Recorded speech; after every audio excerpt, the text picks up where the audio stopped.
Good morning, good afternoon, good evening. Friends of TBT, my name is Ken Ivins, and I'm a friend of Morrison's with TBT.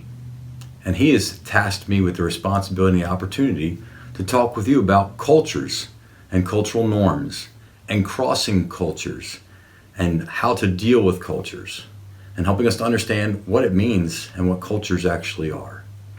When we use the word culture, we're basically talking about what are norms for different groups of people. For instance, inside my family, we have certain norms, certain behaviors, certain patterns that are our family culture. They're different from family to family. They're different from group to group. When I step outside of my family culture, I go to work, and we have a work culture. The way things operate at work, who is the boss, who is in charge, how you engage those that are over you, that are responsible for you, how you engage other workers that are co-workers, how do we engage with our customers. That's the way our culture, the culture of our office, the way we operate. Inside my country, there's a culture. There's a way in which we drive. We drive certain ways. We eat certain foods. We dress certain ways. As a matter of fact, even inside the U.S., where I live, there are cultures in various different parts of the U.S. The Western culture, the Northeastern culture, the Southern culture, the Midwest culture. Just different ways of operating. There's not rights and wrongs when we talk about culture. It's not a matter of something being correct or incorrect. It's what is normal, what is normative, what I recognize as comfortable. When we think about this, for instance, the food that we eat in the U.S. is a certain type of food. And there's various different ethnic groups, various different styles of groups, but we eat certain foods in certain ways. We go other places in the world, they eat very differently than us. They eat in different ways. Some people use their hands, some people use forks and spoons, some people use chopsticks. The way we eat, it's a cultural norm, what is normal. The way we drive, here in the U.S., we drive on the right-hand side of the road. And if I were to drive on the left-hand side of the road, I would get people very upset with me. But if I go other places in the world, driving on the left-hand side of the road is normal. And that is inside of their culture. And so culture is just basically a definition of how we do what we do and why we do what we do. It's not a right and wrong. We're not talking about morals when we talk about right and wrong. But it's not right and wrong. It's just different. So what we have to recognize is that each people group has its own culture. And so in order for us to engage other people, we need to learn what it looks like to live inside their culture. As I go and I travel the world, I have the privilege of training team members to go with me. And I always talk about cultural norms, cultural behaviors. Sometimes hand gestures are a way to say certain things that I don't mean to say. Because in one culture, a gesture means one thing, in another culture, a gesture means another thing. So it's important for our team members to know not only what culture they are familiar with, what is it that's normal to you, but also, when I'm going somewhere else, what is normal for those people out there? Because it allows me to recognize and expect certain things. For instance, there are places in the world that I travel that are not very time-oriented. When I go these places, they're not looking at schedules, they're not looking at watches, they're not looking at clocks, they're not paying attention to routines or schedules. No, they just go through their day and they deal with, most of the time I find that they deal with relationships. And so they move relationship to relationship, they move to interaction, person to person, with the schedule and the activities of their day. Their days are scheduled, they're just different than our schedule. So in our culture, in the culture that I grew up with, it's very time-oriented, very schedule-oriented. If I say 9 o'clock, be at my house, I expect you there at 9 o'clock. But I go to other places in the world that's not necessarily the norm. I would say, hey, I expect to see you at 9 o'clock. And they would say, yes, I'll try to be there at 9 o'clock. And they might not show up till 9:30 or 10 or 10:30 because other things happened earlier in the day. I can get upset with people when they don't function according to my culture. I can get mad, for instance, with the time situation. I said 9 o'clock, where are you? Why are you not here? And the person can say, well, I'm not there because I had other engagements. And for their culture, that'd be very normative. But for my culture, it wouldn't work at all. It'd be problematic. inside of where we live. So we need to recognize cultures are different. As employers, if I was an employer, I had the opportunity to create a culture. As a father, in my house, I had the opportunity to create a culture. I can say, this is what's going to be normal in my house. This is the way in which we are going to engage myself and my wife. How are we going to interact with each other? And we create a culture together, my wife and I do.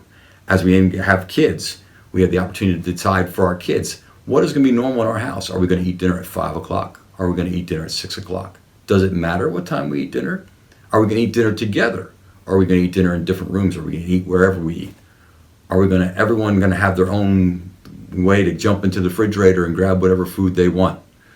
Those are all just cultural things. Different families do it differently. Are we going to watch television all together? Or are we going to all watch our own television in our own place, in our own time? Those are kind of things that kind of explain what culture looks like. The issue is, though, as an employer, as a manager, dealing with people, I need to recognize that different cultures mean people view things very differently. For instance, if my boss, as the manager, says, hey, we're going to be a time-oriented, time-scheduled company, that 8 o'clock in the morning, we are there at work and we're sitting at our desk at 8 o'clock in the morning. If I engage in that company, I need to be there at 8 o'clock, sitting at my desk at 8 o'clock, ready to work because it's time to go. If I'm in a culture that says, hey, we don't worry about time here, we show up whenever, but we make sure we get our work done, we complete our task. You can do your job outside, you can do your job at home, you can do your job on the train, in the car, wherever, as long as you get your work done. That's what's important. That's the culture of that job. As employers, you have the opportunity to decide what the culture is going to be like in your business. As a parent, you can decide what the culture is going to be like in your home. As a school teacher, you can decide what the culture is going to be like in your classroom. So it's important for us to recognize and learn about what cultures are. What's interesting about culture is that as we look at other people's culture, we tend to think right and wrong. Your culture's not right because it's different than mine. Your culture of being relational oriented as opposed to time oriented is wrong because it's not like mine. And that's not the case. We need to recognize there aren't moral rights or wrongs to differences in culture. They're just differences in culture. But it's important for us to engage them. It's important for us to understand them so that when we have to cross cultures, when we go from school to the workforce, when we go from our home to outside of our home, we recognize that things are different out there, that cultures are different out there. When we go from the rural areas of our country to the urban areas of our country, the way people function, the way things happen inside those areas function very differently because they're culturally different. When we go from one country to another country, we recognize it's important for us to engage and look at the cultural differences, because in order for me to engage the people, I have to know what they consider normal and recognize that's what I need to adjust to so that I can engage them, talk with them, and make them feel comfortable as we interact with one another. One of the greatest examples of cultural change that I can think of comes to us in the Bible, and that's when Jesus, who was always around, was eternally available. Him and God the Father and God the Spirit spent all eternity together in full, complete union. We don't understand that idea, but that's what the Bible tells us, is in over all eternity, they had complete, perfect union.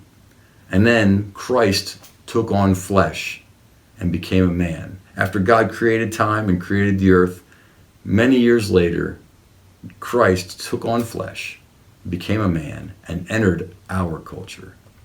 He entered our culture not as a king, not as God, not as the Lord, but he entered our culture as a man. He was fully God and fully man, but he entered our culture and looked at the way we ate, the way we lived, the way we walked, the way we talked, the clothes we wore. He did all the things that man did. And what's interesting is, if there's ever someone who could step into another culture and say, there's a better way, my way's the right way, it was God. It was Christ. But yet he chose to live as a man inside of our culture, to the point to which he actually was a servant to others. He humbled himself as he learned the culture of humanity, as he interacted in the culture of humanity. He humbled himself and became a servant to all men.